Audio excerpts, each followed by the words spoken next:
Hola, somos el grupo conformado por Marisa Araya, Nicolás Ilzaca, Daniela Rodríguez y Valeria Ruiz, y a continuación un video resumen de nuestro proyecto para el curso de termodinámica titulado Agotamiento de combustibles fósiles.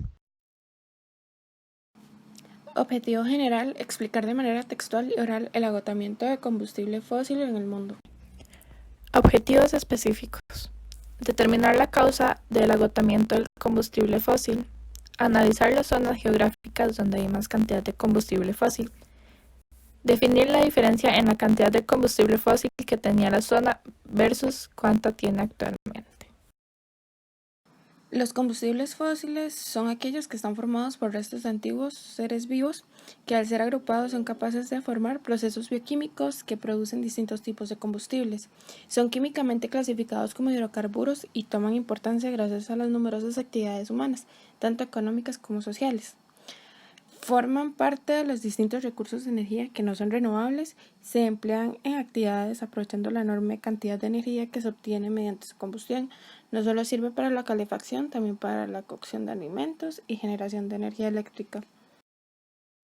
Se clasifican al carbón, petróleo y gas natural como combustibles fósiles. La producción de energía en el mundo proviene aproximadamente en un 86% de los combustibles fósiles. Las reservas de combustibles fósiles son limitadas, ya que estos se consumen a un ritmo mayor al que se producen, ya que su producción tarda millones de años.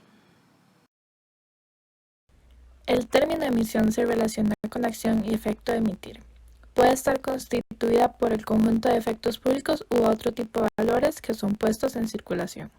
Se pueden destacar dos tipos de emisiones: emisión contaminante y emisión atmosférica. Emisión atmosférica.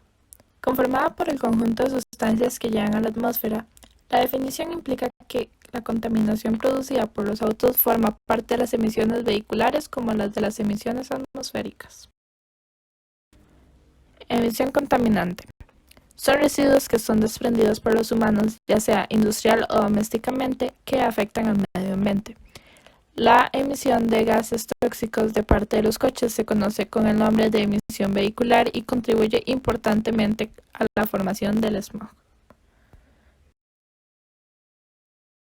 Ahora tenemos las emisiones del dióxido de carbono, donde estas se estiman que dos tercias partes de las emisiones del dióxido de carbono se deben a la quema de los combustibles fósiles, mientras que un tercio de estas procede a la deforestación.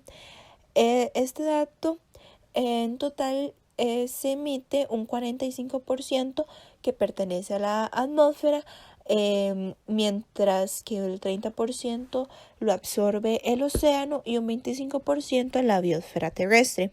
Además, un exceso de las emisiones de CO2 afectarían el efecto invernadero, lo que produce la reducción del calor acumulado por parte de la radiación solar del planeta hacia el espacio, lo que ocasiona el calentamiento en la Tierra.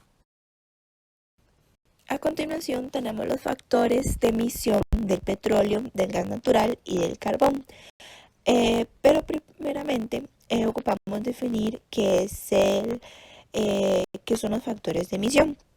Y el factor de emisión, por efecto, se puede definir como la reacción entre los kilogramos del dióxido de carbono producidos y los terajulios de energía obtenida.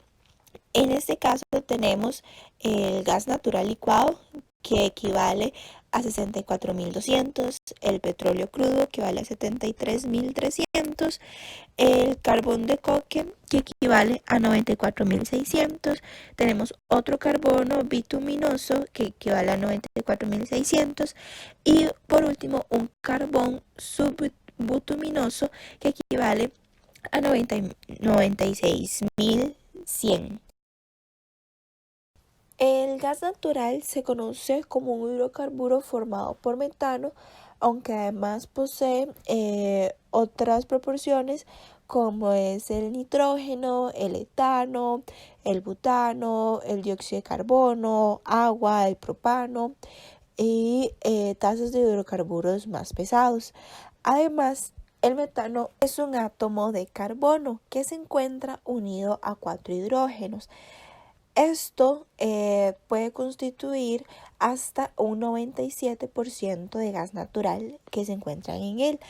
Entonces, el gas natural, como cualquier otro combustible fósil, produce emisiones de dióxido de carbono debido a la alta proporción de hidrógeno y carbono presentes en sus moléculas.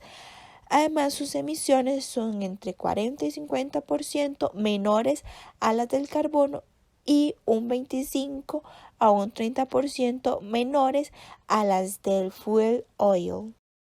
Se presenta un balance de masa y factor de emisión por defecto calculado para gas natural, cuya conformación estimada es de 97% metano, 1% etano, 1% propano y 1% butano, que combustiona con 20% de oxígeno en exceso.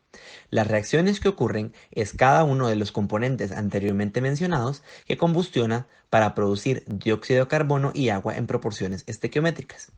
El balance de masa se realiza con una entrada aproximada de 1 kilogramo de gas natural. Con estos datos, el factor de emisión calculado es de 54.120 kilogramos de dióxido de carbono por terajoule de energía obtenido. Este dato resulta un poco bajo en comparación con el factor de emisión reportado de 64.200 kilogramos de dióxido de carbono por terajoule de energía obtenido. Carbón mineral. El carbón es un sólido oscuro, estratificado y combustible, resultado de la acumulación de la materia vegetal desde las primitivas eras geológicas. Se encuentra conformado por alrededor de 65 a 95% en peso de carbono, de 3 a 6% de hidrógeno, de 2 a 30% de oxígeno, de 0.2 a 11% de azufre y de 1 a 1.5% de nitrógeno. Se presenta un balance de masa y factor de emisión por defecto calculado para carbón mineral, cuya conformación estimada es de 95% carbono, 2% hidrógeno, 1% oxígeno y 1% azufre, que combustiona con 20% de oxígeno en exceso. Las reacciones que ocurren son las siguientes. El carbono combustiona con el oxígeno para formar dióxido de carbono. El hidrógeno combustiona con el oxígeno para formar agua y el azufre combustiona con oxígeno para dar dióxido de azufre. El balance completo, de igual manera que el gas natural, se realiza con 1 kilogramo de entrada de carbón mineral. Con estos datos, el factor de emisión calculado es de 96.670 kilogramos de dióxido de carbono por terajoule de energía, dato muy parecido al factor de emisión reportado de 94.600 kilogramos de dióxido de carbono por terajoule de energía obtenido. El petróleo es un aceite mineral formado por una mezcla de oxígeno, nitrógeno y una pequeña cantidad de azufre. Este se encuentra en rocas sedimentarias. La composición elemental del petróleo está comprendido por los siguientes porcentajes: el carbono con un peso de 84-87%, el hidrógeno de 11 a 14%, azufre 0 a 2% y nitrógeno 0.2%. A continuación, las conclusiones del proyecto. Los combustibles fósiles son una importante fuente de energía para la sociedad humana. No obstante, su combustión es responsable de la emisión de gases contaminantes como lo son el dióxido de carbono y el dióxido de azufre. El ritmo en que se forman los combustibles fósiles es muy lento, por lo que se están gastando más rápido de lo que se están produciendo, lo que implica el futuro agotamiento de los mismos. Se ha intentado combatir esto con fuentes de energía renovables, ya que estas no se agotan y contaminan muy poco. Sin embargo, estas no son suficientes para suplir la demanda energética actual, y su uso es más caro que el uso de fuentes de energía a base de combustibles fósiles. Finalmente, las recomendaciones una de ellas es concientizar la diferencia entre energía renovable y energía no renovable. También reducir el consumo de la energía hasta solo ocupar la que puede producir solamente a través de las fuentes de energía renovables, y así disminuir la demanda de las fuentes de energía no renovables.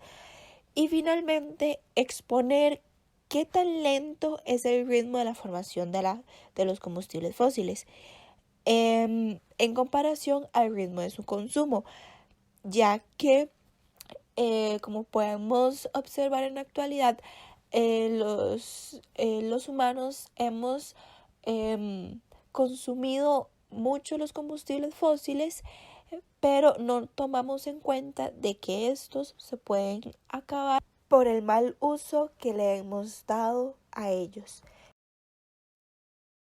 Muchísimas gracias por su atención.